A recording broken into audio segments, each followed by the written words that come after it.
All right. Coach, can you hear us okay? Yes, sir. All right. We will get started, and we'll start first with Matt Derrick. Go ahead, Matt. Hey, Coach. They're late in the first half. We got one of those rare Tyreek sightings on the punt return. That was just an opportunity to try and get the home run ball. Was there anything special that you were trying to do on that play? Yeah, we're trying to score a touchdown. It was a situation where it was long yardage, and we went double the gunners. So we feel like anytime we could double the gunners, we feel like we could protect the returner, from a free runner. And so that's a situation where we try to put Tyreek in there, and it was a good situation. We thought he kicked the ball directionally, got it way out there to the left, and Tyreek did get his hand on it. I think he had one man to beat. If he would have beat that guy, I think he was gone. So it's always a threat to have Tyreek in there, and we're lucky to have him in there. Next to Herbie Teope. Go ahead, Herbie. Hey, Coach. Good afternoon. Sticking with the punt returner theme, I know early December, late November, you made the switch to Mike Hughes. We're back to Mecole Hardman. I believe you had mentioned you wanted Mecole to sit back and observe for a little bit. Now that he's back in that role, what was the biggest takeaway that you think that he took from watching Hughes, and now that he's back in this primary role? Yeah, that's a good question, because Mecole had his best punt return day that he's had since he's been here. I mean, I know he scored a touchdown against Miami last year, but that day that he had yesterday, he ran tough. He didn't run out of bounds. He actually cut back into the field and made some people miss, and he had a desire not to go down, and that's what you have to have as a punt returner. You have to have courage, and you have to have desire not to go down and try to make people miss. And he ran tough, and I was really proud of the way he handled the whole day, really. And eventually, obviously in the second one, he got that big, he get the 48-yard return. I mean, that was really, really close to being a score. So we got to keep building on that and, continue on with, we got a few more games left here. Let's go next to Nick Jacobs. Go ahead, Nick. I'm Brett. I'll have a follow-up. Dave, I know the Bills ran a fake punt there against the Tampa Bay Buccaneers earlier in the season. And then going back here. Yeah. And then in your divisional round a couple of years ago against the Texans, you guys had some big momentum swings, stopping that fake punt and then also knocking the ball out on that kick return.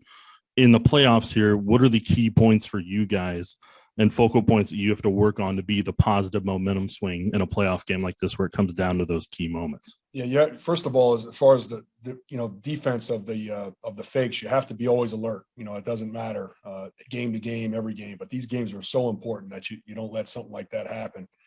Teams might try it, if they get in a situation where, their backs are to the wall and they got to try to make something happen.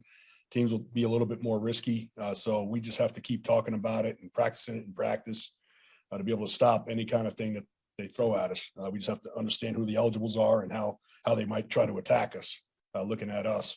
On the other side of it, I mean, we're always trying to make plays. We're always trying to create turnovers, trying to knock the ball out, trying to have big hits. And then in the return game, obviously we're trying to, create field position for our offense. And on the kickoff side of it, in the punt cover side, we're trying to pin them back there for our defense. So it's all about field position. It's about who doesn't make the mistakes, who doesn't make the big, huge mistakes in the playoffs that are teams that win. So, we talk about it all the time and every day, and we practice it every day. And then with a returner like Isaiah McKenzie, what do you have to account for with that type of speed? Yeah, he's dangerous. I mean, we just watched him today because we worked on kickoff today, and he's just, he's a guy that can take it to the house at any minute. All of a sudden, he doesn't have any returns. All of a sudden, he could shoot out of there, and he's very dangerous. And we have a lot of respect for him as a punt and kick returner. Let's go next to Adam Teicher. Go ahead, Adam. Hey, Dave. You talked earlier about Mecole and how it was his best day as a punt returner. Was this building for that? I mean, could you see that coming, or were there things happening in recent weeks that were building up to this, or were there other things involved maybe? Yeah, you've seen it. You've seen it in practice. You see his desire to, get out, get a few more catches than everybody else. Talking to me on the sideline, we got a chance here, and he's into it.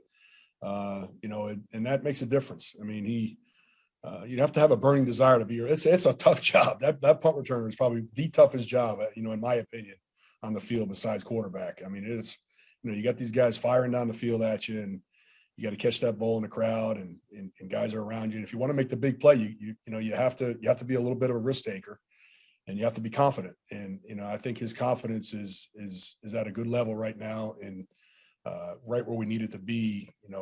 With these important games in front of us. Coach, we appreciate the time. Thanks for joining us. Okay, take care, guys. All right, we'll have Tyron coming